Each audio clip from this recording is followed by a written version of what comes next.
Tu scrolles en 2020 sur TikTok, y a personne qui te regarde dans les yeux, qui te dit mec, viens on parle, viens je te raconte un truc. Y a personne qui faisait ça. Donc déjà je me suis dit ok, moi je vais être le premier en France qui fait ça. Je vais raconter des histoires. Je pense qu'aujourd'hui le format vertical a libéré beaucoup de monde. Il y a beaucoup de gens qui auparavant faire une vidéo longue, parler longtemps, faire tout un sujet, c'était un peu difficile. Maintenant pouvoir parler de petits sujets rapides, c'est vraiment ça aide. Il y a pas plus tard qu'hier, je scrollais sur TikTok et je regarde, et je scrolle, putain, je viens de me mater une vidéo de 8 minutes là en fait. Est-ce que tu vois par exemple TikTok se développer sur le contenu long?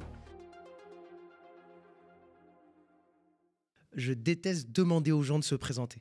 Ouais, mais moi aussi, Tiens. c'est un truc que je veux. Parce que peut-être que je déteste me présenter aussi. Et moi, j'aime pas présenter non plus les gens. Ouais, je comprends. En fait, j'aime bien quand la présentation, elle se fait durant tout l'épisode. Quand t'apprends à connaître la personne. Ouais. Mais c'est difficile de faire une accroche de cette façon. T'as déjà écouté Zach Nani ou pas? Ouais. Bah, tu vois, il a le qui es-tu, quel est ton parcours scolaire, etc. Ouais. Je trouve que ça marche, mais en même temps, il y a. Tu vois, il y a des guests, enfin, je sais pas, je chope Teddy Riner pour une interview. Et le mec, il pèse, je trouve que ça le valorise pas de lui dire vas-y, présente-toi. Ouais, c'est clair. Et puis même toi, t'es un peu gêné de le présenter, tu vois. T'as pas à le C'est présenter. pour ça que je le fais tout le temps à part. Tu vois, dans mes capsules, je le fais tout le temps à part. Dans ma chambre, de mon côté, je fais mon intro et je passe sur le sujet. Du coup, je vais pas te demander de te présenter. Mais... En fait, moi, je me présente mal, je trouve. À chaque fois que je me présente, je revois la vidéo, je fais putain, mais en vrai, je suis plus intéressant que ce que je viens de dire. Tu vois, je me dis tout le temps, putain, je vends bien plein d'autres choses, mais me présenter, moi, je suis pas très bon. Si tu veux, j'essaye. Hein. Non, bah, en gros, dans les grandes lignes, t'as commencé YouTube il y a combien de temps? J'ai commencé YouTube en 2016. 2016. Ouais. Et t'as fait ça pendant 4 ans avant de switch sur TikTok. C'est pas vraiment switch, ça s'est fait naturellement. En vrai, aujourd'hui, je kifferais faire encore des formats longs. C'est juste que j'ai beaucoup moins le temps, tu vois. Et le processus de produire, poster, avoir le retour des abonnés et ensuite pouvoir reproduire et reposter, je l'adore. Et sur YouTube, il prend plus de temps. Ouais. Quand tu dis que ça s'est fait naturellement, c'était par rapport à quoi? Ça s'est fait naturellement parce que j'ai quand même commencé à tranquillement trouver mon format, la chose qui me fait kiffer sur les réseaux. Moi, j'adore raconter des histoires de sport. Au début, je me suis dit, bon, je vais raconter quoi? Le foot américain, c'est ça que je kiffe. Et j'ai commencé simplement par de l'actu. Et l'actualité, ça m'a vite fait chier, en fait, parce que je respecte les journalistes, mais c'est un travail, c'est un charbon de tous les jours. Et quand ta vidéo, 24 heures après, elle est plus visible, c'est chiant. Donc, tranquillement, je suis allé sur le documentaire. J'ai commencé à vraiment kiffer le documentaire. Je me suis dit, je vais faire du documentaire Netflix bien quali, bien produit et tout. Mais pareil, j'avais cette frustration de, je peux sortir une vidéo tous les 2 mois, tu vois, parce que ça prend un temps de malade au tournage, au montage, ceci, cela.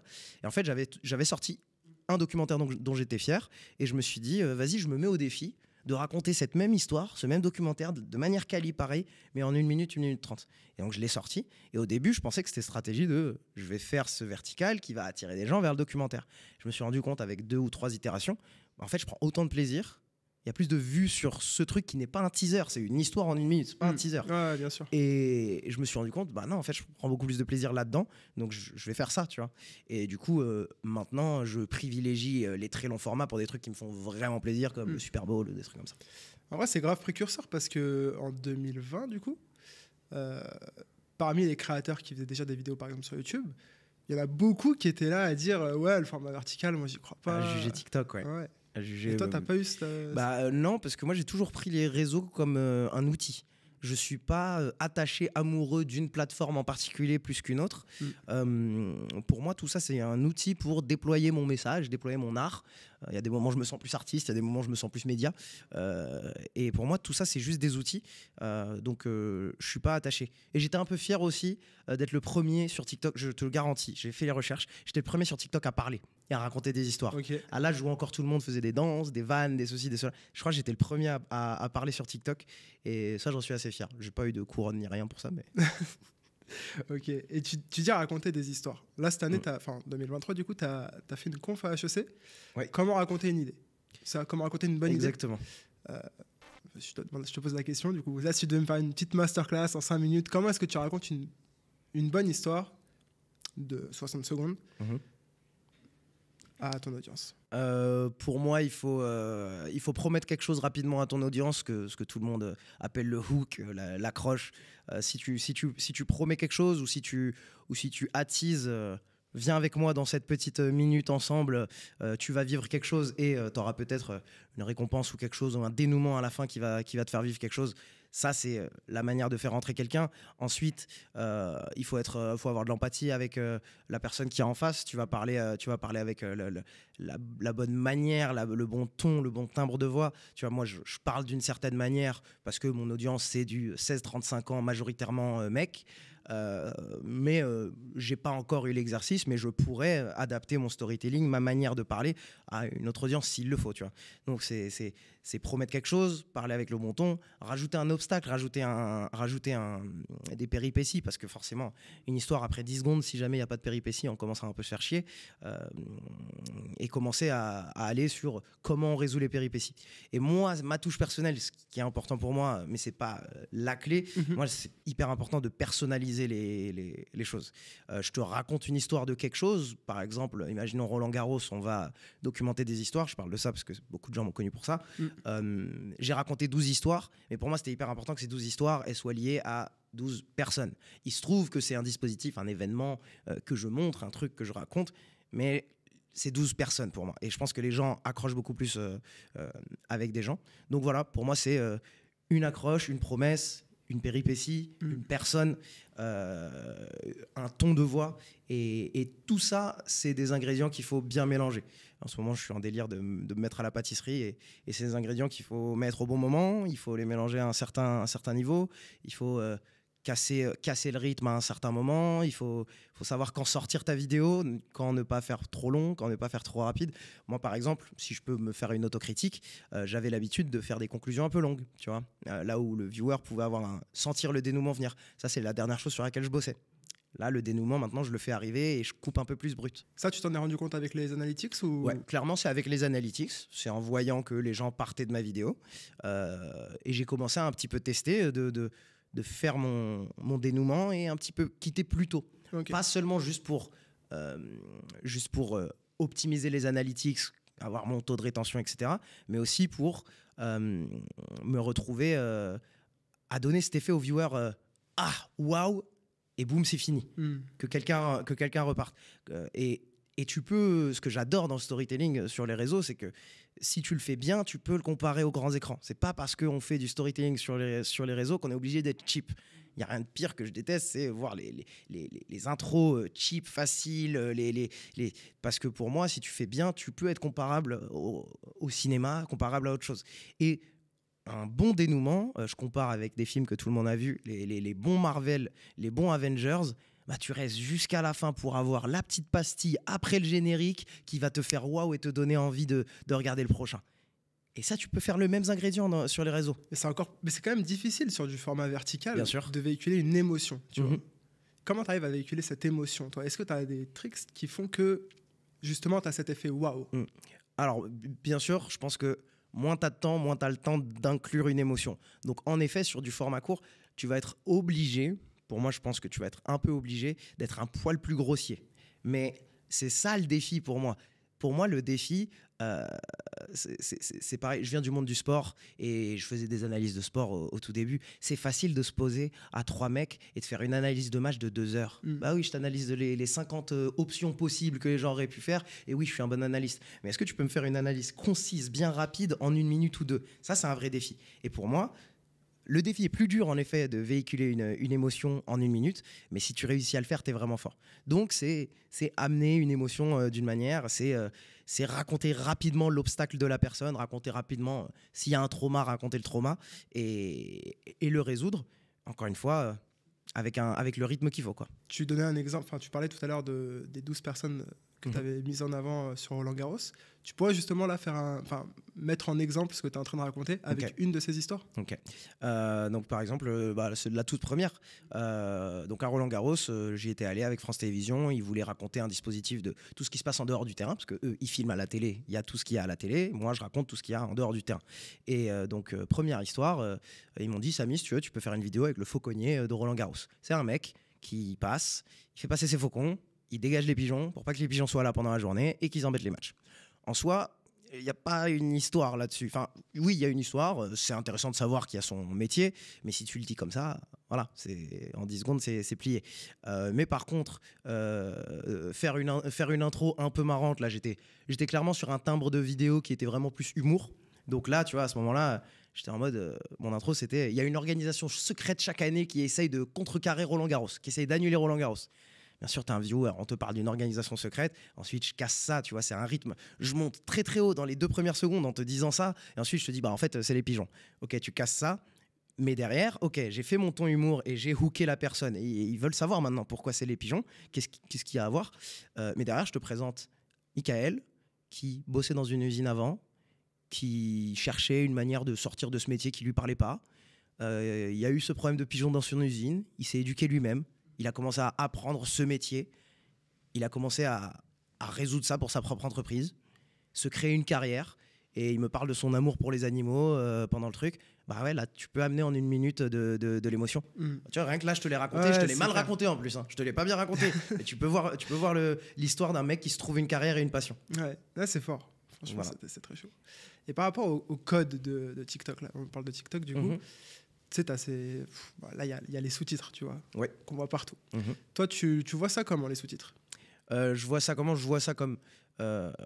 pour moi, les sous-titres sur Internet, c'est obligatoire. Je laisse les experts en réseaux sociaux te dire que 70% des viewers regardent sans le son. Je sais pas c'est quoi le chiffre, mais je suis d'accord. Hein. Je suis comme vous, dans le métro, je regarde des vidéos, il n'y a pas le son. Donc pour moi, c'est hyper important d'avoir les sous-titres à toutes mes vidéos, tout le temps, sauf les stories, j'ai la flemme. Mais par contre, il y a un petit sujet sur les sous-titres. Aujourd'hui, sur les réseaux, la tendance, c'est les sous-titres qui font comme ça, mot par mot. Et pour moi, ça s'applique aux sous-titres et ça s'applique à tout ce qui se fait sur les réseaux. À partir du moment où quelque chose est une gimmick pour augmenter la rétention, mais un peu en triquant le viewer, moi, je suis pas fan. Je comprends totalement. Moi aussi, je consomme. Et quand je vois une vidéo avec les mots qui sautent comme ça garde mon attention totalement.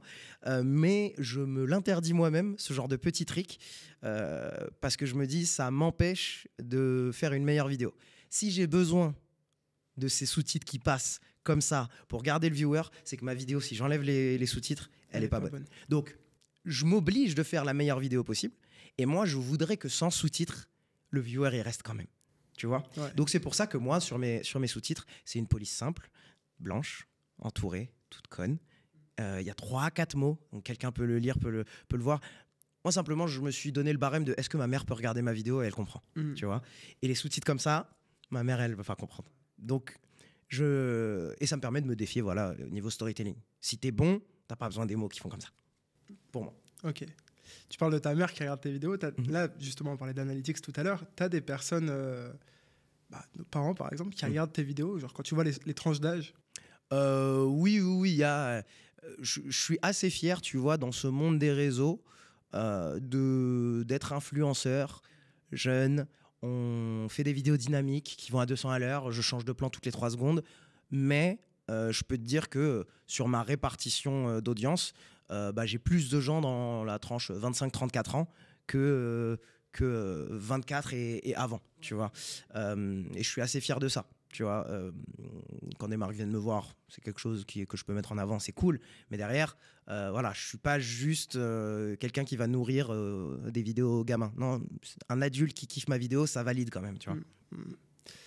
Pour revenir aux tricks dont on parlait, y a un truc que tu faisais au début et que tu as arrêté, c'est les boucles.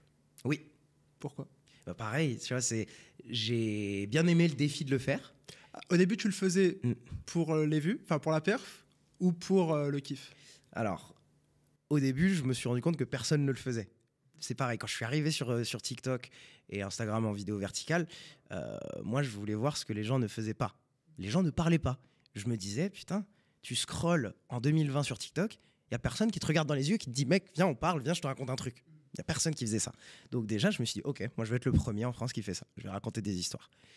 Ok, cool, ça, c'est une chose. Et derrière, je me suis rendu compte, c'est le premier réseau à ce moment-là qui fait des vidéos qui tournent en boucle. Je me dis c'est marrant, c'est intéressant. Et bon, je viens du basket. À l'ancienne, avec mes potes, on s'amusait à faire des montages. Le ballon rentre, on se refait la passe et en fait, l'action ne finit jamais et tout. Je fais putain, ça peut être intéressant sur mon storytelling. Je fais des boucles, tu vois. Et c'était au moment où personne faisait des tutos pour ça. Je l'ai testé, j'ai posté 50 vidéos à bouger une frame ou deux. J'ai commencé à comprendre, c'est comme ça qu'il faut le tourner, etc. Et donc pendant 1 ou 2 mois, j'étais le mec qui faisait ça. Et dans les commentaires, les gens étaient comme des fous et tout. Mais après, à un certain moment, l'excitation baisse. Je deviens le mec qui fait des boucles. Ok. Et après, il y a des gens qui commencent à le faire. Après, ça ne sert pas forcément mes statistiques, ça sert pas forcément mon storytelling. Ça devient une gimmick. Je me dis, non, c'est bon. Maintenant, ok, tout le marché va se mettre à le faire. Je vais laisser ça aux autres. Donc voilà, j'étais pas accroché à ça. C'est cool, je l'ai fait. Ça a vécu son moment. J'ai fait mon petit effet waouh. Mais c'est pas ça, je suis pas accroché, quoi. Ok. Aujourd'hui, c'est perçu comment d'ailleurs ce format boucle sur TikTok? Pour moi, maintenant, c'est une gimmick comme les sous-titres. Et en tout cas, c'est pas forcément que les gens sont contre. Mais voilà, quoi, c'est vu, c'est revu. Voilà, tu n'apportes pas, t'es pas novateur là-dedans. Donc, je préfère me challenger ailleurs, tu vois. C'est comme une autre béquille pour moi. C'est une autre béquille pour gratter de la rétention. C'est cool quand tu démarres. Je dis pas aux gens qui démarrent sur les réseaux de pas faire la boucle. Fais-la. Apprends le craft de le faire.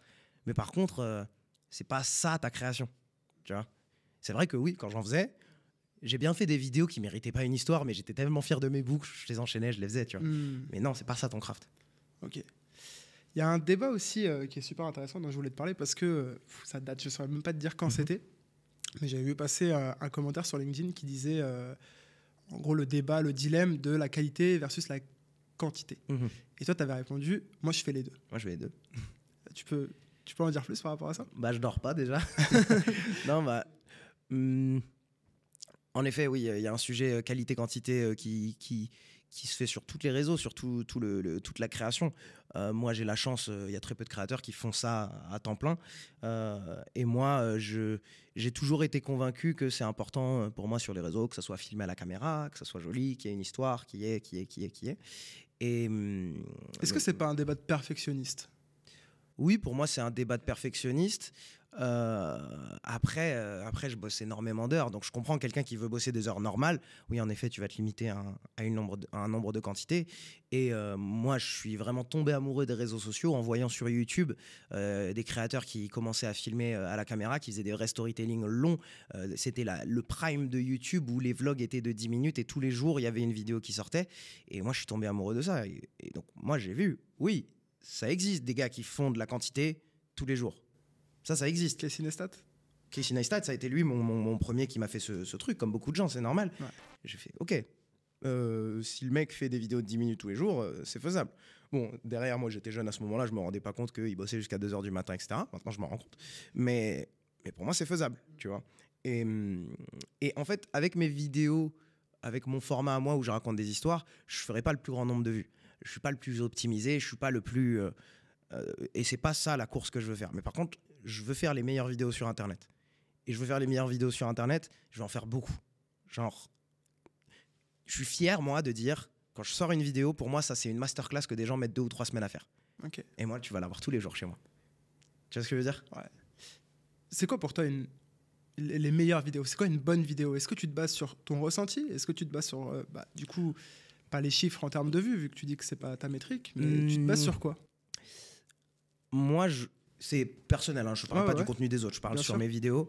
Une bonne vidéo, c'est une bonne histoire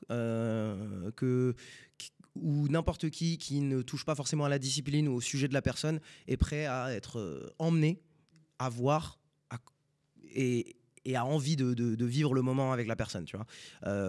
Moi, je suis hyper fier, je viens du football américain et je suis hyper fier de m'être ouvert à tous les autres sports. Mais je pense que voilà, les meilleures vidéos, c'est quand je réussis à faire voir un Français comme toi, qu'on n'a rien à faire de la culture américaine, une vidéo de foot américain où je te fais découvrir la culture foot américain en France à travers une personne qui fait bouger ce monde.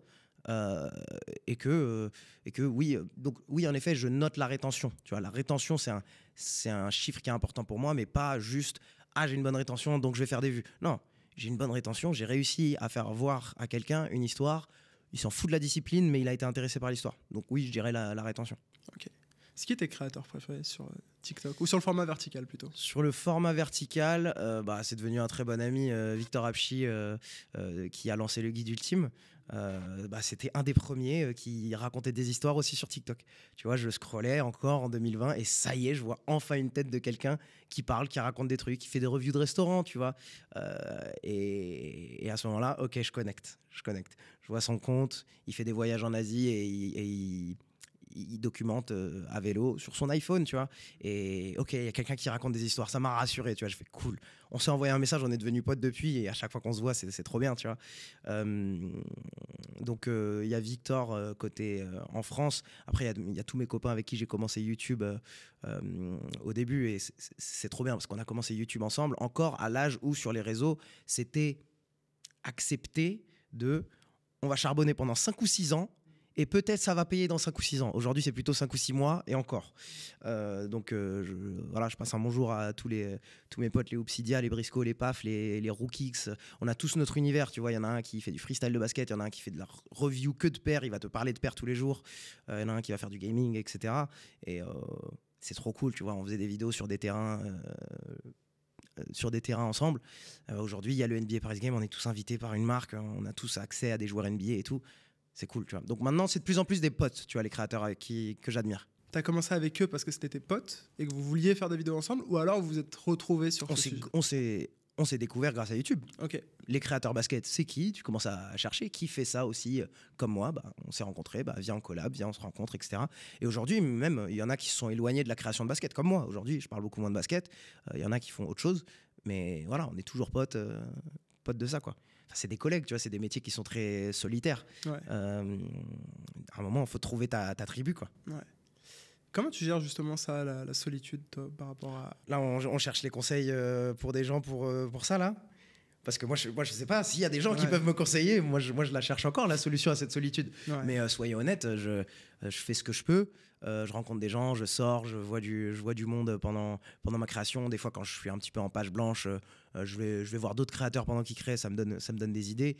Mais par contre, je suis pas un bon élève pour combattre la solitude. Je t'avoue que... Tu prépares depuis chez toi?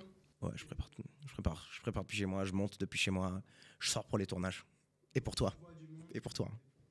Donc tu vois du monde que quand tu sors de chez toi pour les tournages, quoi. Oui, bon, après j'ai une vie sociale, j'ai une vie de famille, mais en dehors de ça, oui, en effet, c'est tournage chez moi, montage chez moi, tout. Okay. Voilà. Non, niveau solitude, je cherche encore. Si quelqu'un veut bien donner quelque chose, un tips dans les commentaires, allons-y. Et du coup, t'es tout seul, t'as pas de team, En effet, je suis tout seul dans ma création parce que il y a un peu la légende du créateur qui crée son entreprise, qui va engager des gars, qui va engager une team. Et je croyais aussi à ça, hein, je pensais aussi à ça. Et en fait, j'ai pris un petit pas de recul. Et quand tu prends un pas de recul, tu vois que la créateur économie, c'est quelque chose d'hyper large. Et tu as des gars qui vivent très bien en ayant une équipe hyper fine, / être tout seul. Et on reprend l'exemple de Casey Neistat qui, ça fait 20 ans qu'il crée. Et ça fait 20 ans qu'il est tout seul ou il a un cadreur de temps en temps. Et il est très heureux comme ça. Moi, je m'identifie plus à ça. Un youtubeur que j'aime beaucoup, c'est Ryan Trahan aux États-Unis. J'ai adoré ce qu'il a fait dernièrement avec sa Penny Series. Pour ceux qui ne savent pas, il s'est baladé au milieu des États-Unis avec 1 centime. Il est censé faire de l'argent par lui-même et traverser les États-Unis, quoi. Et il a son cadreur et son monteur. Et une équipe hyper fine comme ça, moi, ça me parle. Et encore aujourd'hui, je me sens même pas le besoin d'avoir un vrai cadreur. J'ai tout le temps un gars, je fais tout le temps venir des potes à des tournages, des gars qui ont jamais tenu des caméras, des gars qui juste histoire d'avoir un compagnon. Des fois, je fais tenir les caméras pour des trucs simples, etc. Mais vraiment, je suis pas attiré par créer un empire, avoir un commercial, un ceci, un cela. Pour l'instant, moi, je suis très très heureux avec le moins de responsabilités possible. Et on va direct dans le deep. Je pense que j'ai eu aussi un petit trauma d'enfance. Mes 2 parents sont entrepreneurs dans l'agro, grosse entreprise de 40 personnes. Je t'avoue que quand mes parents, ils ont des impayés, et quand je suis gamin et que je vois ma mère dire « Putain, comment on va payer ça parce qu'il y a des impayés ?» Et pas « On va payer ça », c'est comment on va payer les employés. Je fais « Ah ouais, c'est chaud ». Donc je sais pas s'il y a vraiment un trauma, mais ça existe. Okay. C'est là. Donc voilà. Ok. Tu parlais de créateur économie. Toi, tu la vois évoluer comment, cette créateur économie là, sur une horizon de... je sais pas, 5 à 10 ans? Je pense qu'il y a de plus en plus de créateurs et de plus en plus de créateurs qui parlent de différentes choses. Il y a de la place pour autre chose. Je pense qu'aujourd'hui, le format vertical a libéré beaucoup de monde. Il y a beaucoup de gens qui, auparavant, faire une vidéo longue, parler longtemps, faire tout un sujet, c'était un peu difficile. Maintenant, pouvoir parler de petits sujets rapides, c'est vraiment, ça aide. Je pense que le podcast ne va faire que exploser. Je pense qu'on va être dans une vraie saturation de podcasts si on n'est pas déjà dans une saturation de podcasts. Il y a 1 million de podcasts aujourd'hui. C'est comment se différencier maintenant. C'est vraiment hyper important de se différencier. La personne que tu es et les valeurs que tu véhicules. Je pense que pour les créateurs aujourd'hui, le elevator pitch, il est hyper important.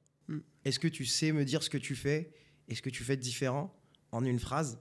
Il est hyper important parce que ça permet de définir qui tu es et ce que tu crées. Tu vois. En fait, moi, à la seconde où j'ai eu mon elevator pitch bien défini, ça a changé tout. À partir de ce moment-là, c'est là où j'ai commencé à avoir beaucoup plus de marques qui sont intéressées, que j'ai eu beaucoup plus de vues, que j'ai eu beaucoup plus de... Donc pour moi, un créateur doit vraiment, vraiment, vraiment travailler sa vision pour percer plus tard, parce qu'il n'y aura que plus de masse, tu vois. J'ai un podcast sur l'entrepreneuriat, ça peut plus être une phrase qui suffit, tu vois. Ouais. J'ai un podcast sur l'entrepreneuriat où on parle en particulier aux solopreneurs et on traite le sujet de la solitude. On peut totalement avoir un podcast qui marche très très bien, très viable niveau commercial sur le fait de traiter de la solitude pour les solopreneurs.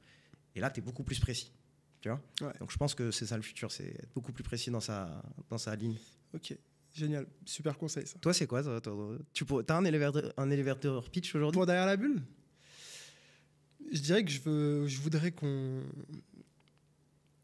vulgarise les sujets tech pour les jeunes de moins de 30 ans, entre 20 et 30 ans. Et pour ça, je veux recevoir plein de personnes d'Internet qui font toutes des choses très différentes et qui racontent leurs histoires, qui donnent leurs conseils et leurs anecdotes. D'accord. Voilà. T'en penses quoi? Moi, je trouve ça bien. Je pense que tu peux être plus précis. Tu penses que je peux cibler encore? Je pense que tu peux être encore plus ciblé, tu vois. Et mon conseil avec ma carrière, tu peux être beaucoup plus précis sur le début de ta carrière et ensuite t'ouvrir. Moi, j'étais leur référence foot américain et basket. Et là, aujourd'hui, je m'ouvre et j'ai fait plus de trucs parce que je me suis niché ailleurs. Je me suis niché sur les histoires de sport. Elles peuvent toucher tous les sports, mais maintenant, je suis sur les histoires. Mais disons que pour creuser ton trou, tu peux nicher un petit peu plus. J'ai bien aimé que tu me dises, voilà, démocratiser pour les jeunes la tech dans le monde du business. Cool. Alors, je te dis pas de lancer un podcast de IA, mais en tout cas, tu peux aller plus précisément dans la tech. Quelle tech, quel truc. Je pense que c'est possible, quoi. Ok. On en reparle après. Ouais, avec trop cool. Il y a, par rapport à ce que tu disais tout à l'heure aussi, du coup, il y a beaucoup plus de créateurs avec le contenu court, les formats verticaux. Et à côté de ça, tu as cette tendance au niveau des podcasts et des formats longs de manière générale. Ça, c'est un vrai sujet aussi. Genre, il y a plein de créateurs qui voient vraiment les formats se polariser entre contenu très court et très long. Tu es d'accord avec ça? Ouais.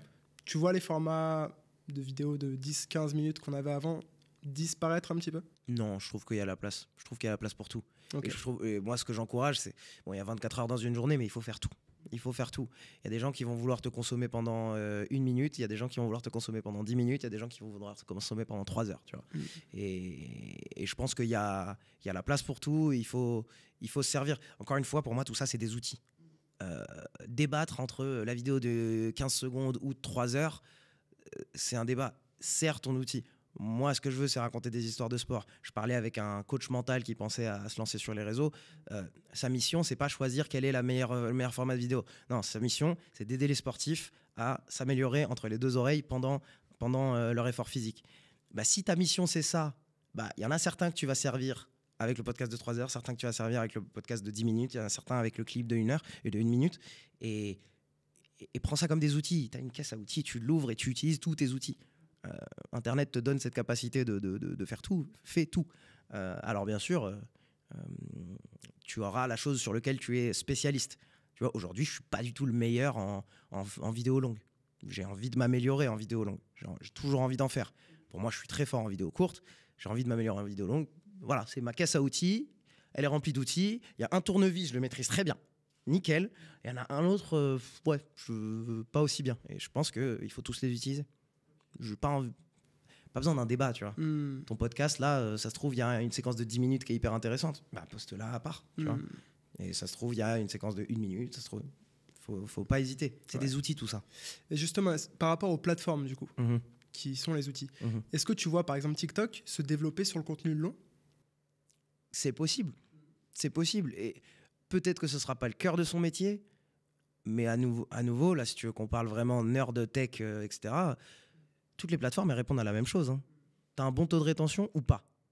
Si tu fais voir la vidéo de bout en bout, qui a duré 1 minute, 2 minutes ou 3 heures, on va continuer à la pousser.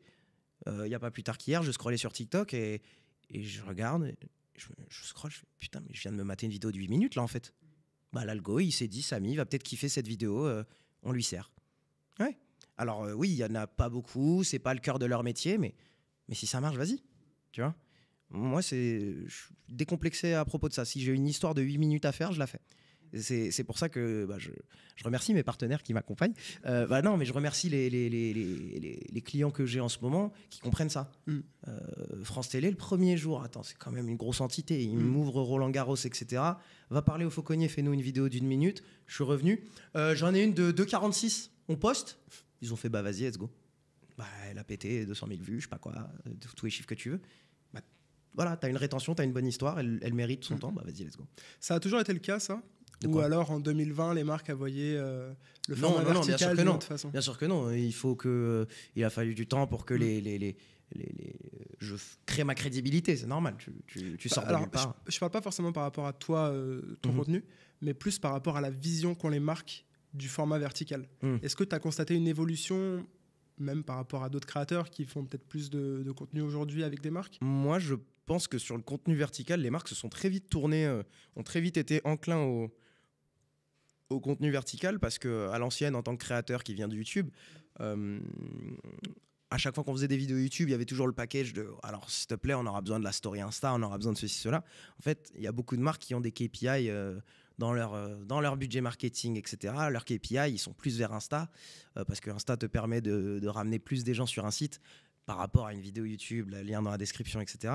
Donc comme Insta en particulier plutôt que TikTok était le nerf de la guerre et est toujours le nerf de la guerre pour moi dans l'influence, et bah, quoi que propose Insta, les marques vont s'adapter. Donc très vite, quand les vidéos verticales sont devenues le cœur d'Insta, les marques se sont adaptées. Ok, c'est ça qu'on veut, on veut que ça aille là-dessus. Donc moi, je trouve que les marques se sont vite tournées dessus. Pour de la notoriété. Parce que si c'est pour de l'achat direct... Oui, non, pour de la notoriété, bien sûr. Ouais, ok. T'es en agence, toi, ou pas? Non. Non, okay. Non, je suis en indé, tu envoies un mail, tu me parles à moi, il n'y a pas d'agent. Justement, par rapport à ça, tu publies presque toutes tes vidéos, ou une grosse partie, sur LinkedIn. Ouais, presque. C'est pour trouver des marques ou c'est pour développer une communauté dessus? Non, enfin... C'est encore une fois dans ma stratégie de je fais la meilleure vidéo verticale possible et toutes les plateformes sont mes outils pour la déployer. Alors oui, une vidéo verticale de 2-3 minutes, c'est pas du tout l'optimal pour LinkedIn. Je sais que le format de post est différent. Mais je me dis, si je vais faire 20 likes sur LinkedIn, je vais pas cracher dessus, je préfère 20 que 0. Donc je vais poster là-dessus. Il se trouve que oui, j'ai déjà eu des clients qui sont venus me chercher par LinkedIn, mais je trouve que j'ai une approche différente par rapport à des gens qui essayent de vendre leur service sur LinkedIn, où ils essayent de passer pour un expert, où ils montrent on est des experts parce que voilà, regarde ce que j'ai à te dire, mon case study, tu vois, je poste pas de case study, tu vois. J'aurais pu faire mon post de Roland Garros, c'est fini, on a fait 12 vidéos, on a fait 4 millions de vues, nanani nanana. Non, moi je viens, je pose mon truc et puis bon, s'il y a quelqu'un qui vient, c'est très bien, sinon c'est pas grave. C'est un outil. Et ça marche cette strat de pas se fier au code de, je sais pas si on peut appeler ça des codes, mais ouais, de pas se calquer sur les codes de la plateforme? Ça dépend de l'objectif. Si tu me parles de l'objectif chercher des clients et plus de marques, non, soyez honnête. J'ai déjà eu 3-4 clients qui sont venus de par LinkedIn. Ça fait quand même 8 mois que je poste dessus, donc non, je vais pas le recommander aux gens. Mais moi, ça me suffit pour faire les bonnes connexions, tu vois. Ça me suffit pour faire les bonnes connexions, garder contact avec les gens, montrer mes vidéos à d'autres audiences. Je sais qu'il y a des gens qui me... Première fois que je me suis fait arrêter dans la rue, quelqu'un, j'adore tes vidéos sur LinkedIn. Et je lui ai posé la question, t'as jamais vu ailleurs? Non, j'adore tes vidéos sur LinkedIn. Ok, bah bien. Tu vois, mais si on parle de conversion pour avoir des clients, non, c'est pas optimal. Ok. Et justement, on dit souvent que c'est difficile de créer une communauté forte avec le format vertical. Je suis totalement d'accord.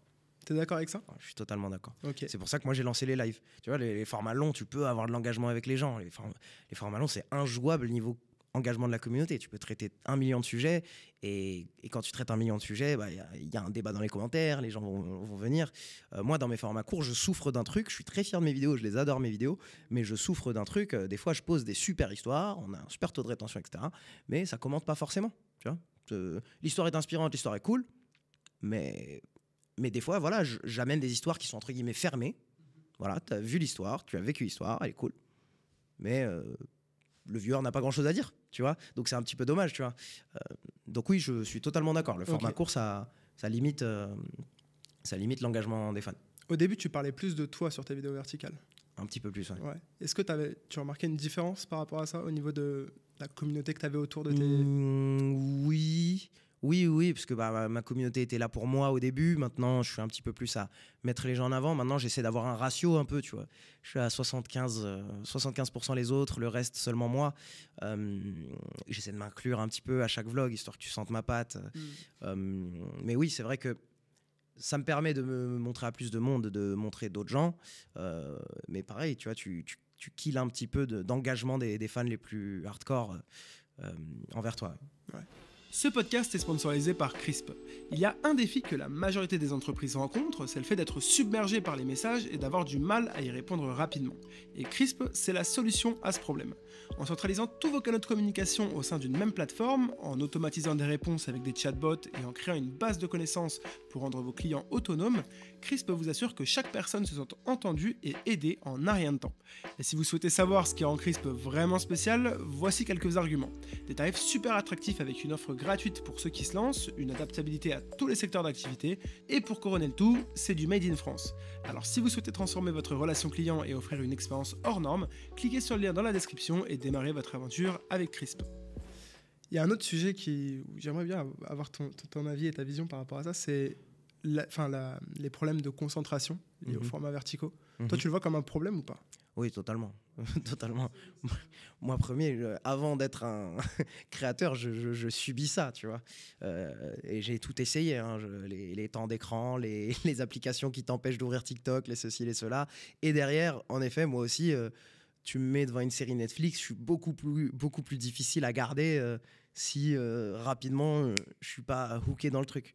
Donc oui, pour moi, c'est quand même un petit problème qu'on soit stimulé à ce point en constant. Est-ce que j'ai une solution ? Ouais, je t'avoue. C'est pas ton rôle. En tout cas, ce sera à quelqu'un d'autre d'amener la solution, et je suis chaud de l'écouter. Ouais, toi, t'as une idée, toi, là-dessus ? Je sais pas. Moi, je suis même pas sûr de voir ça comme un problème, pour être honnête avec toi. Parce que je suis pas sûr que ce soit TikTok qui est... Ah non, c'est pas TikTok qui a fait ça. Ou TikTok ou les formats verticaux, tu vois. Je suis pas sûr que... J'ai l'impression que c'était déjà le problème avant. Sur YouTube. Moi, j'aime pas pointer du doigt une chose et dire c'est sa faute. Moi, je suis humain. C'est nous les humains qui sommes comme ça. Et j'adore étudier l'histoire. Pour moi, on a plus de choix, et quand l'humain a plus de choix, en effet, il va plus tester ses choix. Je suis juste assez vieux pour avoir vécu le passage de on a 6 chaînes à la maison à la TNT.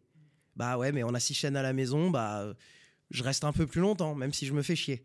Je passe à la TNT, il y a 19 chaînes, 20 chaînes, je peux changer. On a installé Canal chez moi, il y a 300 chaînes.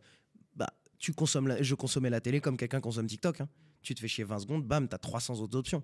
Tu vois, donc pour moi, ce n'est pas le format vertical qui a fait ça. On est humain, ça vient depuis un long moment, et on n'a pas la solution depuis ces moments-là, tu vois. Puis au bout d'un moment, en fait, on en revient à ce que tu disais tout à l'heure. Hein, aussi. Des histoires, il y en a toujours eu, il y en aura toujours, et c'est ça la solution au final, je pense, par rapport à ces problèmes de concentration. C'est de continuer de créer du bon contenu, comme tu le disais, où tu as un bon storytelling. Ouais. Et c'est comme ça que on arrivera à garder ce côté humain, je pense. Ouais, moi je pense juste que je pense que c'est pas sain pour moi que je sois tout le temps stimulé. Genre, que j'ai tout le temps, si j'ai un moment de pause, si j'ai un moment de truc, que j'ai tout le temps une histoire qui tourne dans ma tête, un truc qui tourne dans ma tête. J'essaye, mais je suis vraiment victime de ça, hein, soyons honnêtes. Tu peux voir le docu Netflix qui t'explique pourquoi les algos ils te défoncent par rapport à ton envie à toi de poser le téléphone. Les seuls moments où je fais l'effort de prendre un livre quand je sors versus mon téléphone, je sens quand même la diff. Je suis convaincu qu'on n'est pas fait pour être autant stimulé. Par contre, je suis quand même créateur. Tu vois, je suis quand même créateur, et et j'ai envie de faire aucun autre métier. Ouais. J'ai vraiment envie de faire aucun autre métier. T'as mis en place des trucs quand même ou pas qui t'ont permis de... J'essaye, mais en fait, chaque fois que je mets en place un nouveau truc, après 2 semaines, il saute. Tu vois. Ouais. Le temps d'écran, je l'ai toujours, hein, mais c'est vraiment dans mon pouce. Ouais. Repousser le temps d'écran, mon code, Ouais. j'allais te dire mon code d'iPhone, Ouais. faire mon code. J'ai installé l'application, tu sais, qui te fait une interférence à chaque ouverture de truc. Bah ouais, mais C'est chiant ça. c'est chiant. Et cette application, je l'ai enlevée à Roland-Garros parce qu'à Roland-Garros, je suis sur le terrain à ce moment-là. J'ai besoin de documenter toute la journée. J'ai pas le temps d'avoir 15 secondes de pause à Bien chaque sûr. ouverture d'Insta. Pour répondre et à un message, rien que ça. Du coup, je l'ai jamais réinstallé ce truc, tu vois. Il y a encore rien qui a fait le job, tu vois.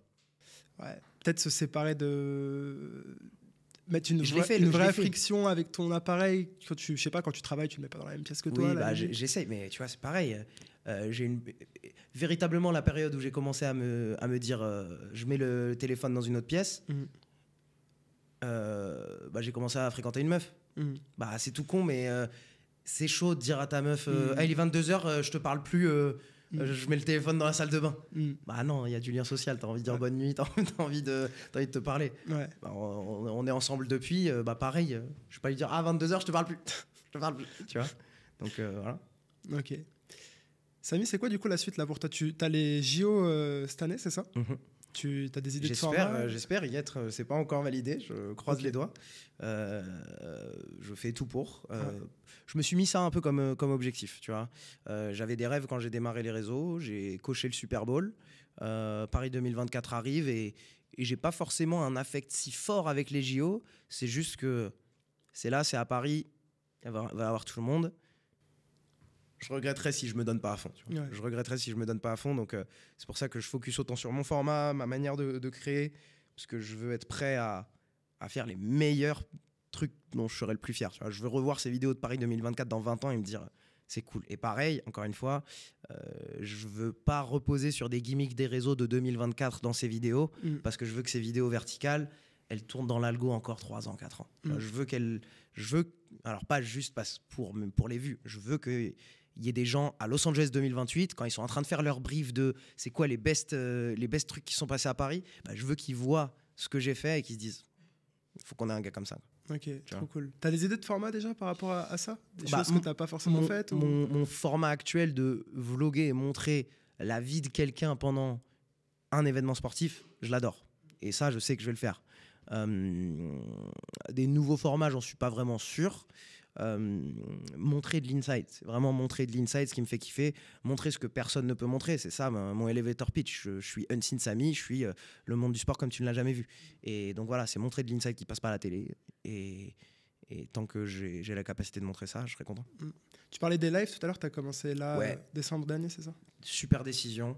Ça demande beaucoup de travail ensuite pour le redécouper et rebalancer ça sur les réseaux, parce qu'en soi, pendant le live, tu te fais pas découvrir, hein, tu vois, c'est juste ton audience à toi qui vient. Personne découvre un live, tu vois. Mais j'adore, c'est trop bien. C'est comme ça que tu crées un vrai engagement avec tes fans. Pour moi, les meilleurs créateurs qui ont le meilleur engagement avec leurs fans, c'est les streamers. Alors, je n'envie pas du tout la vie des streamers. Je trouve que j'adore être sur le terrain, donc ça implique que je filme, je monte et je poste plus tard. Mais les streamers qui streament dans leur chambre pendant 3 mois, 6 mois, et le lendemain, ils te remplissent le stade Jean-Bouin pour un match où il n'y a pas un athlète pro sur le terrain, c'est que des streamers français versus espagnols, et ils remplissent le stade comme ça, alors que la même équipe de rugby dans ce stade, elle galère à remplir le stade, et les fans sont comme des malades, ils sont là 3 heures avant le match, ils restent 2 heures après. Bah ouais, là tu crées de l'engagement, tu crées une communauté, tu crées un truc. Et ça, aujourd'hui, je l'ai pas, tu vois. Soyez honnête, je l'ai pas. Et j'aimerais bien l'avoir. On pourrait s'attendre à te voir en live sur les JO? Sur le terrain? Peut-être, mais j'ai pas encore trouvé mon package, tu vois. Là où, si tu scrolles mes réseaux, tu me vois en train de me chercher sur le format court, et maintenant, c'est bon, je commence à avoir un produit. J'ai pas encore un format live qui me va encore, où je suis content d'être, où je suis fier de ce que je fais. Pour l'instant, voilà, je parle avec mes abonnés, je réponds à leurs questions, et c'est juste ça. Je suis pas encore fier, singulier sur mon truc. Disons que j'ai pas encore mon elevator pitch sur mes lives. Ok. Ça pourrait être stylé, hein, te voir en IRL sur des lives. En live IRL sur place, ce serait très très fort. Ouais. Une personne que j'adore sur les réseaux, c'est Papsan, qui fait ses lives IRL en Corée en ce moment. Lui, il a un elevator pitch qui est très très clean là-dessus. Et même moi, je suis pas très consommateur de live, soyons honnêtes. Je me pose devant son live. Ouais, clairement, je suis totalement d'accord. Parmi ce que je disais sur les créateurs, voilà, trouver ta singularité dans le concept de live, ça c'est fort. Ça c'est très très fort. Là tu vois, j'ai eu juste une idée, j'ai installé un petit logiciel tout con où je peux faire passer des gens en live hyper facilement. C'est un lien, je t'envoie. Bon, ça révolutionne rien. Et j'ai envie de faire des podcasts ultra rapides à distance. Alors je trouve pas ça sexy le podcast à distance, mais par contre je kifferais faire un live, discussion avec Samy, et tu viens et pendant 1 heure, il y a 20 guests. Ok. Mais genre en tête à tête, 5 minutes, et je fais passer 20 guests. Je pense qu'il y a un délire. On n'a pas encore vu ça. Tu vois, un mec qui... Tu viens chez lui, et il peut te sortir tout et n'importe quoi. Ouais. N'importe qui. Je vais faire un chat avec Teddy Riner.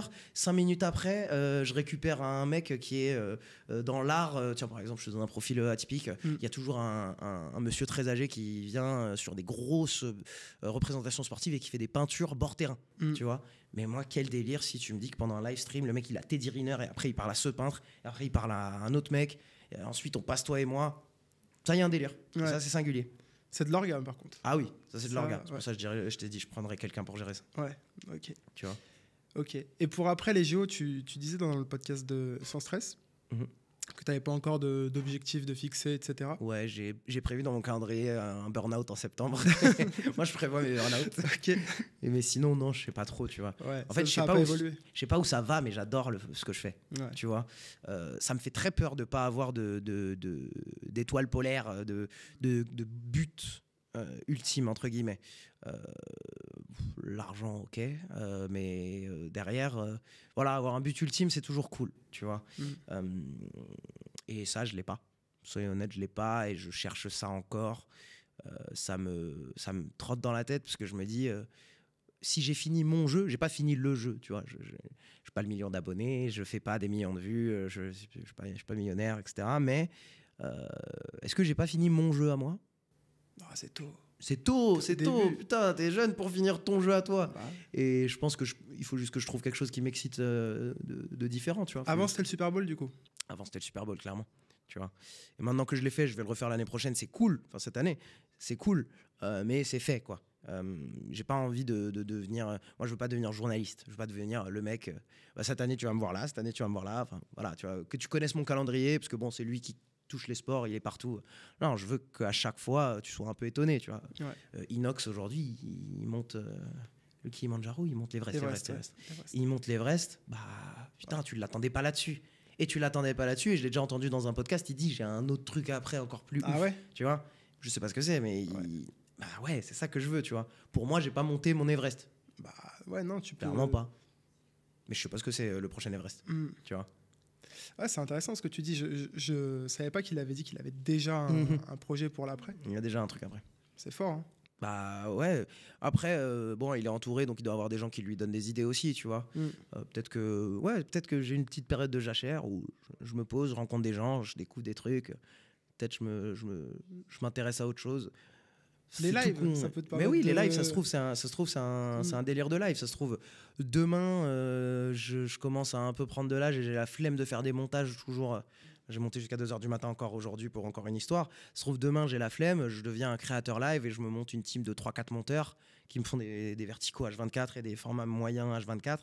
Et voilà, je fais ma vie à aller découvrir le monde du sport en live. Et c'est cool. Le créateur Speed aux États-Unis qui fait ça, c'est très très bien. Alors, à part le fait qu'il est complètement excentrique et il est complètement fou, tu peux te dire qu'il y a une charte, il y a un édito, il y a un truc. En dehors du fait qu'il hurle partout, il allait rencontrer Ronaldo, ils ont fait 3 activités ensemble, il a signé un maillot, ils ont échangé, il l'a lancé sur 3-4 débats. En soi, bon, c'est filmé à l'iPhone, dégueulasse, il a un petit micro vite fait, mais il y a une charte, tu vois, genre tu sais, voilà, il y a 3-4 verticaux qui sortent de ça. Ça se trouve, c'est ça le next step, tu vois. On sait rien. Mais là, t'as quel âge ? Là, j'ai 28. Tu te vois être créateur toute ta vie ? À 40 ans. Mais je me dis à un moment, je vais devenir has-been. Tu vois, il y a peut-être un moment où je pourrais plus faire le vlog. Ouais, les gars, on est au Super Bowl 72. Bah, après, J'ai 47 piges. regarde, t'as, comment il s'appelle? En live, t'as, mince, l'ancien journaliste. Ah oui, non mais tu me mets comme ça, Oui, il faisait bon, le morning, il ouvrait les journaux. On est vraiment nul, Je Bon. tiens à m'excuser de Désolé. pas avoir Ça son- se mettra sur l'écran, Ouais, je le ouais. retrouverai. Il fait un super contenu. Hein. Ouais, il fait un super contenu, format, c'est et simple, là, c'est son truc. Ouais. Moi, je me vois créer. Je me vois créer au long terme. Ok. Le format court, je suis sur le terrain partout. Je pense que je m'essoufflerai à partir d'un moment. Mais ça se trouve, c'est simplement ma tonalité qui changera, tu vois. Ça se trouve, on ira dans des trucs beaucoup plus deep, mais j'irai quand même sur le terrain, tu vois. Ouais. Ça se trouve, je réussis. Ça, c'est des skills humains qu'il faut travailler. Moi, je pense qu'aujourd'hui, niveau skills humains, j'arrive à connecter avec quelqu'un, mais vivre une expérience excitante, sur le moment, il n'y a pas de souci. Je croise, je sais pas qui, à Roland-Garros, on vit un moment excitant. Mais si demain, je développe les skills humains pour réussir à avoir une conversation deep en 2 minutes avec quelqu'un sur un big événement, ça prend moins d'énergie. Ça peut se faire, tu vois. Mais ça, je l'ai pas encore dans mon... J'essaye, mais je l'ai pas encore. Ok. J'essaye, je l'ai pas encore. Ok, trop bien. Bah écoute Samy, c'est trop cool, merci Mhm. pour cette conversation. Bah ouais. T'as un truc que tu voudrais rajouter sur la fin là? Bah moi j'aimerais savoir un petit peu, il ressemble à quoi ton podcast dans un an? T'aimerais avoir qui? C'est qui t'es... Moi j'aime bien faire cette liste de... je peux avoir n'importe qui dans cette chaise, je m'assois avec qui? Ouais. Bah moi je vois pas de... Je pense que je peux recevoir n'importe qui dans le sens où je peux parler de tout avec n'importe qui. Là en gros sur un an, en gros je découpe l'année en saisons. Je compte faire 2 saisons. La première elle commence maintenant. T'es la deuxième personne que je reçois. Il y en a 15 autres qui suivent là sur le mois de janvier. Bien. Parmi elles, il y a Luc Julia, cofondateur de Free. On passe par Luc Julia, par Jean-Pierre Sec, qui a fait le label 45 scientifique, tu vois, pour les albums de Booba. Classe, heureusement je passe avant. Hein. Donc vraiment un peu de tout et de tout type de profil. Bien. Et c'est ça pour la première saison. Okay. Et puis pour la deuxième saison, je sais pas encore, mais l'objectif c'est de tenir cette cadence-là pendant 6 mois, une vidéo par semaine, après la prépa. Et puis...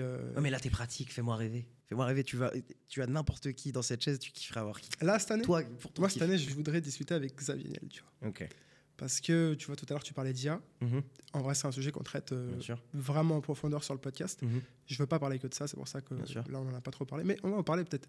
Tu utilises l'IA, toi, au quotidien? J'utilise l'IA pour très peu de choses. Pour moi, l'IA, c'est important que ça soit pratique et que ça soit un outil qui soit utile à moi et pas je crée quelque chose parce que l'IA peut le faire. Tu vois ce que je veux dire?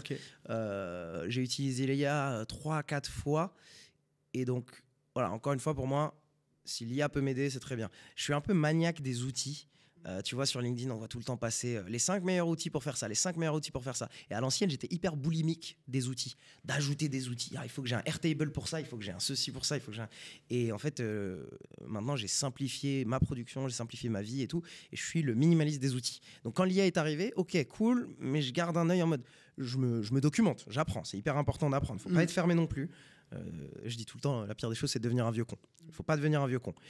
Mais par contre, je l'utilise très légèrement. Donc, ce que je peux vous donner en exemple très très précis, Photoshop Beta m'a sauvé la vie pas mal de fois quand je fais des interviews posées comme ça. Et en fait, moi, dans mes formats verticaux, j'aime bien être assis avec la personne, tu vois, mais que ça rentre dans un vertical. Là, tu vois, on peut pas rentrer tous les deux dans un vertical. Je sais que la disposition, on rentre pas dans un vertical.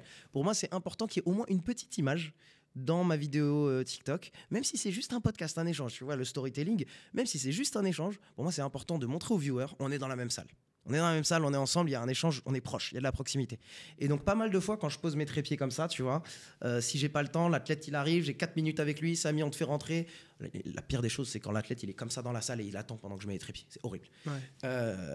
Et donc, des fois, tu sais, je mets les trépieds, hop, ah merde, on rentre pas dans le vertical ensemble. Et ben, comme c'est sur trépied, je peux avoir ma vidéo, la rétrécir et créer un faux fond grâce à l'IA autour. C'est rien de ouf, tu vois. Je suis pas un magicien de l'IA en faisant ça. Donc ça, c'est une chose. Donc j'ai pu, sur pas mal d'interviews, nous remettre à deux dans un vertical. Et je commence à devenir un peu mieux avec ChatGPT niveau prompt. Je bosse un peu mieux mes prompts. Je lui ai demandé des sujets de vidéo que je devrais traiter et j'ai commencé à bien le briefer. Euh, et il m'a sorti des trucs où j'étais en mode ah ouais, j'ai vraiment pas pensé à ça. T'as des exemples de prompts? L'exemple de prompt, j'ai copié sur un mec de LinkedIn. Hein, merci les gens de LinkedIn qui font ça. Et vraiment, la dernière fois que j'ai fait, c'est je suis un créateur dans le monde du sport. Voilà les 10 dernières vidéos que j'ai faites sur Instagram qui ont bien marché. J'ai écrit les 10 dernières vidéos. Mon audience, c'est de tel âge à tel âge. Ils aiment tel truc à tel truc. Mes 3 derniers bangers qui ont dépassé 1 million, c'était cette vidéo, cette vidéo, cette vidéo. Je prépare mon année 2024. Donne-moi 10 sujets de vidéos qui vont dans ma charte, qui sont alignés avec tes trucs, qui marcheront bien. Et s'il te plaît, pose-moi des questions si tu as besoin de précision. Et tu me le rends en format de tableau avec sujet, détail et un sponsor possible qui serait intéressé pour cette vidéo. Il m'a posé 2-3 questions sur mon audience. Ton audience, elle préfère quel sport? Est-ce qu'elle est ouverte à d'autres choses? Est-ce qu'elle veut des gens en dehors du sport? Est-ce qu'elle veut que des joueurs? Parce que l'IA ne sait pas que je fais... Tu vois, au début, elle pensait que le ChatGPT me disait... ok, on va parler de joueurs, d'athlètes. Et il m'a demandé, on peut parler de gens en dehors du sport? Oui, on peut parler de gens en dehors du sport. Bam, il m'a sorti une vingtaine d'idées. Et les idées sont canons. Alors aujourd'hui, je ne peux pas les faire, mais tiens, il y a la marque Wilson qui ont une usine de fabrication de gants de baseball. Tu pourrais aller les visiter, leur proposer ce contenu en cross-post avec eux. Ça pourrait faire une belle collab. Et toi, ça montre comment est fait un gant de baseball dans la meilleure usine du monde. Je fais... Mais attends, mais même moi, le sujet, il m'intéresse. Mais j'y ai jamais pensé. Ouais. Et ensuite, bon, il triche un peu, hein, parce que juste derrière, il m'envoie fais une visite d'une usine de battes de baseball. C'est bon, tu m'as donné l'idée, pas besoin de me la redire. Et voilà, tu vois. Après, il y a des trucs un petit peu basiques qui passent dans les 20, mais voilà, il t'en sort 20, il y en a 4 qui marchent bien. J'en demande pas plus, tu vois. C'est bien ce truc de poser des questions à ChatGPT. Ouais, ça c'est... de lui demander s'il a des questions. Ouais, ça c'est shout-out à Théo Leblanc sur LinkedIn. Le jeune, je l'ai rencontré et il est très très intelligent, très fort sur ChatGPT. Et je l'ai vu, il dit tout le temps à ChatGPT, pose-moi des questions si tu as besoin d'aide pour me livrer une meilleure réponse. Et maintenant, je le fais tout le temps. Okay. Je sais pas si ça aide vraiment ou pas, mais c'est cool. Ou sinon, la dernière fois, je devais faire une présentation. J'ai dit à ChatGPT, je dois faire une présentation dans tel endroit, les sujets globaux qui doivent être faits. Pose-moi toutes les questions auxquelles je devrais répondre pour que cette présentation soit bonne. Il m'a fait toutes les questions dont j'ai besoin de sortir. J'ai répondu aux questions, mais en mode chat. Il m'a fait ma presse. Et derrière, j'ai répondu à la fin, quand la presse était faite. Ok, t'es un spécialiste social media, ça fait 10 ans que tu bosses avec des créateurs. Je vais donner un rôle de mec spécialiste social media. Tu connais mon business de fond en comble maintenant que tu as vu cette présentation. Donne-moi les 3 dangers et les 3 trucs auxquels je devrais faire gaffe pour le futur. Et en vrai, honnête, il m'a sorti des trucs. Bon, il m'a sorti des trucs que je savais déjà. En vrai, il m'a pas ouvert les yeux sur quelque chose de nouveau. Mais voilà, je lui ai dit, trouve-moi les 3 problèmes et 3 petites solutions que tu me proposes pour chacun de ces trucs. Et bon, il m'a donné des graines, peut-être qu'ils vont germer plus tard, tu vois. Attention, t'es peut-être un peu trop solo, tu te draines un peu de ton énergie. Est-ce que ton audience est assez engagée? Un truc comme ça, tu vois. J'avais vu passer un truc comme ça qui disait que dans quelques mois ou quelques années, t'allais pouvoir demander, enfin, juste expliquer comment tu te ressentais à ChatGPT et il allait pouvoir faire le rôle d'un psy. Ça va devenir ton psy. Ouais, t'as peur de ça, toi? Est-ce que j'ai peur de l'IA? Non, pas peur de ça. Peur de ça en particulier? Aller dans la psychologie avec un IA? Un peu, ouais. Je pense qu'il y a 2 choses qui me font peur avec l'IA. C'est pas Terminator, tout ça, j'y crois pas trop. Non plus. Mais j'ai peur des fake news, tu vois, qui vont émerger et de comment l'IA va influencer les gens dans leur apprentissage des nouvelles informations.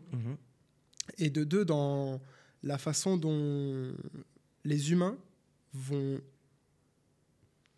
pouvoir ressentir des émotions avec l'IA. Ouais. Ça me fait peur. Ouais. Parce que toi et moi, on est un peu éduqués, donc on fait gaffe, tu vois. Enfin, pas on fait gaffe, mais juste, voilà, au moins on sait, quoi. Mais je sais pas, mon petit cousin qui a 12 piges aujourd'hui, il peut parler à ChatGPT. Ouais, de ouf. C'est bizarre. Ouais, grave. Tu vois. Moi, de quoi j'ai peur sur l'IA? J'ai jamais formulé. Tu vois, par rapport à ça, tu vas me dire après, t'as une... je sais plus son nom, mais une streameuse qui, je crois que c'est Charmante ou Charmante, ouais, peut-être, je sais plus, je remettrai la ref, qui a lancé la semaine dernière ou il y a 2 semaines un chat basé sur l'IA pour inviter ses viewers à lui poser des questions. En fait, c'était l'IA qui était derrière qui lui répondait. Et elle a récolté 34 000 balles avec ça. Hein? 34 000 balles avec son chat. Je mettrai la rêve de Ok, ce que je suis en d'accord, train de dire. mais c'était comment la monétisation? Pour envoyer un message, il fallait payer quelque chose? Sous forme de dons. D'accord. Et également, pour envoyer des messages, il fallait mettre quelque chose au départ. Et- Tu avais les dons et le fait de Ok, pouvoir, d'accord. en gros, souscrire un abonnement pour pouvoir poser des Ok. questions. Et ouais, ça me fait peur, tu vois. Waouh. Ce que les humains vont pouvoir Parce que ressentir en discutant avec un les chat, viewers pouvaient penser que c'était elle qui répondait? bah, c'est clairement formulé que C'est ce n'est chaud. pas elle qui va te Ah, répondre. c'était clairement... Voilà, il s'est dit que c'est une IA, mais pourtant, il y a quand même eu 34 000 Genre, c'est dit que c'est dollars une de- IA qui se base sur ce qu'elle aurait pu Ouais, répondre. ouais. Putain, c'est chaud. Ouais. Ouais. C'est pour ça que ça me fait peur. Et du coup, ouais, t'as peur de quoi par rapport à l'IA? Moi, j'ai... En fait, on revient sur le sujet psycho. Mhm. Pour moi, on a des centaines et des centaines, et peut-être des milliers, je ne suis pas assez documenté, d'années d'études sur la psychologie, sur la sociologie. Il y a 1 million de tests de personnalité que tu peux feed à une IA. Donc, en soi, si toute cette data, tous ces trucs peuvent être analysés par une IA, ensuite l'input de quelqu'un qui raconte comment il se sent, etc., bah oui, il peut te donner une réponse plutôt précise en soi. Ouais. Je ne vois pas pourquoi une IA pourrait pas sortir une réponse plutôt précise. Et on ne pourra même pas mettre ça sur le dos de la généralisation parce que l'IA sera au courant de tout. Imaginons tu as un patient qui vient et que l'IA est au courant que c'est tel type de personnalité, il a tel job, tant d'enfants, ses antécédents, ceci, cela. Bah oui, en soi, honnêtement, un IA pourrait répondre. Après, je suis pas psychologue, hein, je tiens à dire. Ouais. Mais ça te fait peur ou pas? Bah, maintenant que j'y pense, pour moi, c'est logique, c'est faisable, c'est pas hors du commun qu'un IA dise ça. Après, pareil, la prescription médicale, pourquoi pas? Encore une fois, on est sur du chimique, je sais pas. Peut-être qu'on fait asseoir mon cousin qui est en médecine juste là et on finit le podcast avec lui, parce que peut-être que c'est un sujet qu'il voudrait traiter, mais moi, ça me fait pas peur en soi, si l'IA est formée pour de la prescription, tu vois.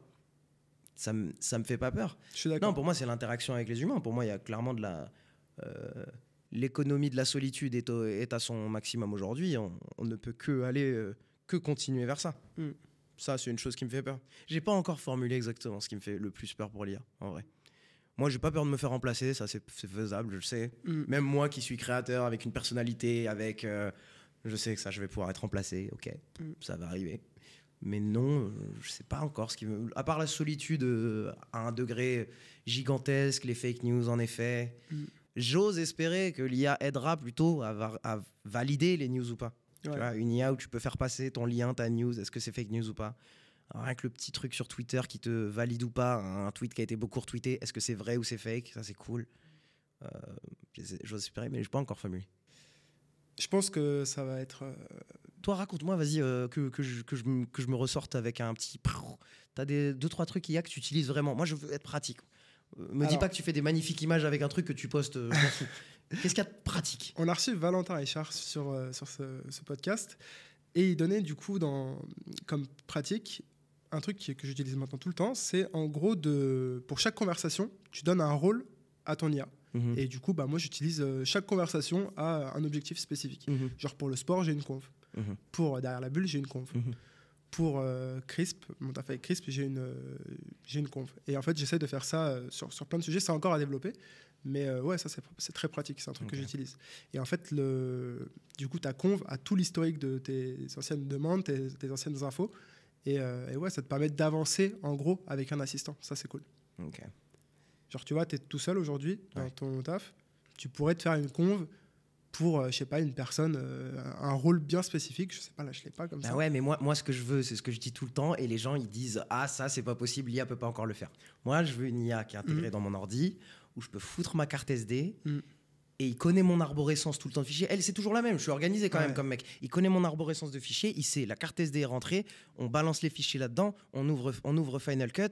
On balance les fichiers dans Final Cut. On sait que quand les plans sont de tel type, de tant de décibels. En plus, tu vois, c'est des inputs, je suis sûr que c'est codable. Tu vois, il y a des outils en mode entre tant de décibels et tant de décibels, bah, tu cut tout. Tu vois, je fais un micro-trottoir avec quelqu'un, bah, je veux que l'IA il puisse analyser entre tant de décibels et tant de décibels, on cut tout. En gros, c'est juste les moments où on parle pas, quoi. J'aimerais juste récupérer un fichier où tous les moments où on parle pas, tu les dégages. Oui, je sais, mais il faut que je le fasse moi-même. Moi, je veux foutre ma carte SD et que j'écrive un prompt entier, que mon IA comprenne carte SD in égale arborescence de fichier, transfert, ouverture de Final Cut, découpage, et que je puisse arriver. Genre moi, vraiment, mon rêve aujourd'hui, ce qui me prend beaucoup d'énergie, c'est rentrer de tournage et me dire, allez, je me mets au montage. Après, faire le montage, c'est pas grave, mais c'est mettre la carte SD, m'asseoir devant le truc de la carte SD qui fait 20 minutes.